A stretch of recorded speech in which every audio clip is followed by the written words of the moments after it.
My name is John Sirkin. I'm here to promote the idea of building a camera obscura in your town. First, I'd like to tell you about camera obscuras and then explain why it would be so great to have one in your community. Some people have heard of camera obscuras. Fewer people know what one is, and it's the rare bird who's ever been inside one.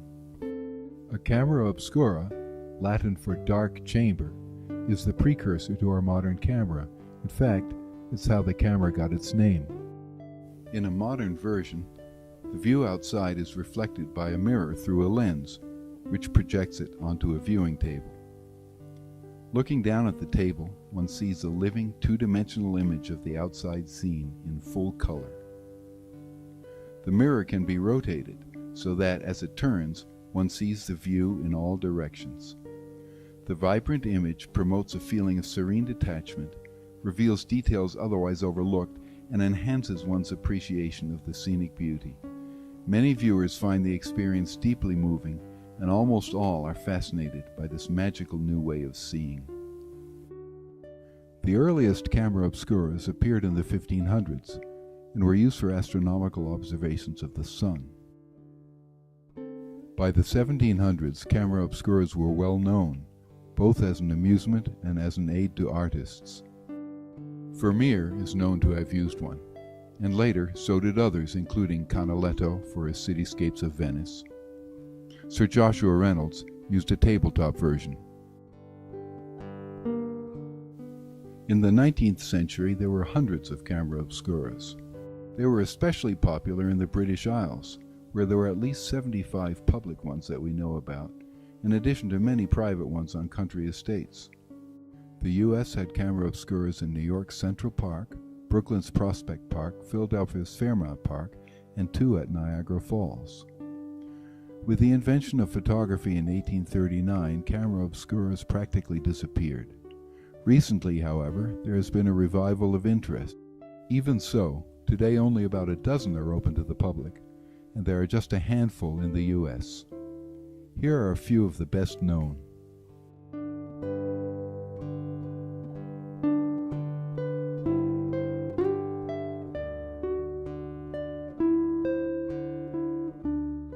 Camera obscuras attract crowds wherever they're located. There are so few of them that people are drawn by curiosity. Once inside, they never forget the experience. This camera obscura in Cadiz, Spain, opened in the early 1990s. It was such a success that the city gave one as a gift to the Cuban government. It opened in Havana in 2002. What kind of fool would go into a dark room to look at the projection of something they can see for real outside? Words can only hint at the wondrous beauty of the camera obscura image. It must be seen firsthand.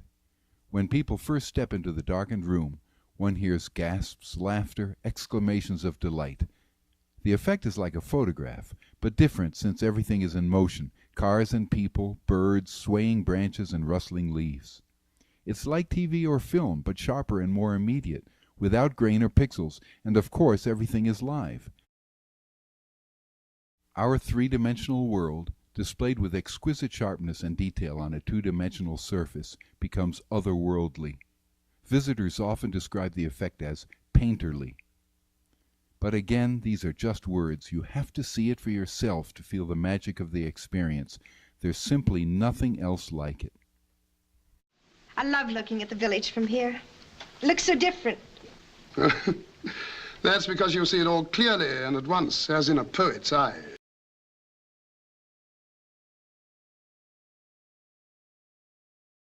For years, I've been traveling with a portable camera obscura that I designed.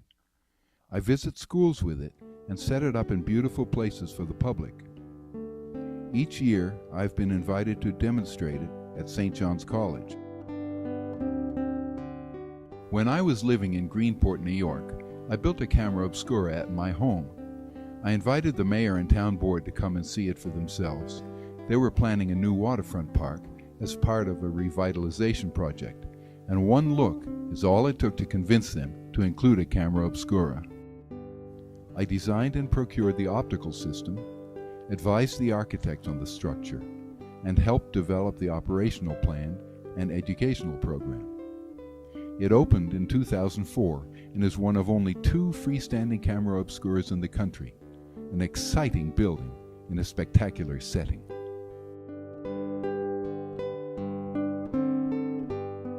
I believe that any community can benefit by having its own camera obscura. The only requirements for a good site are striking views, motion, and lots of people. Some ideal locations might be, for example, a park, a plaza, a school, a transportation corridor. The camera obscura will pay for itself with a small admission fee.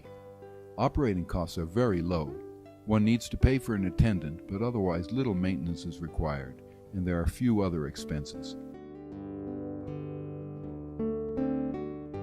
How can a camera obscura benefit your community?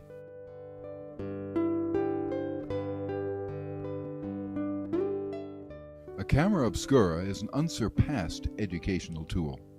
Standing inside one is like being inside a giant eyeball and provides a clear illustration of how the eye works, making it easy to understand the function of the retina, pupil, and iris, and the mechanism of focusing. There is much else to learn about the instrument's optics, its role in the history of science and art, and its relation to photography. Even young children sense that what they are witnessing touches upon the deepest mysteries of perception, such as the relationship between appearance and reality, to what great extent vision depends upon mental processes, how binocularity works, and what determines beauty. Above all, the camera obscura inspires a breathtaking sense of wonder, and a sense of wonder is the most powerful stimulus to learning. Another main benefit will be increased tourism. So few camera obscuras exist that they stimulate interest wherever they are located. A new one in your area will attract national attention. Camera obscuras are publicity magnets.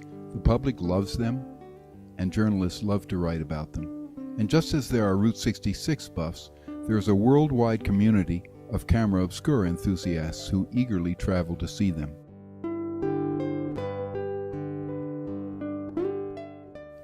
Yes, camera obscuras are fun, and they bring out the best in people.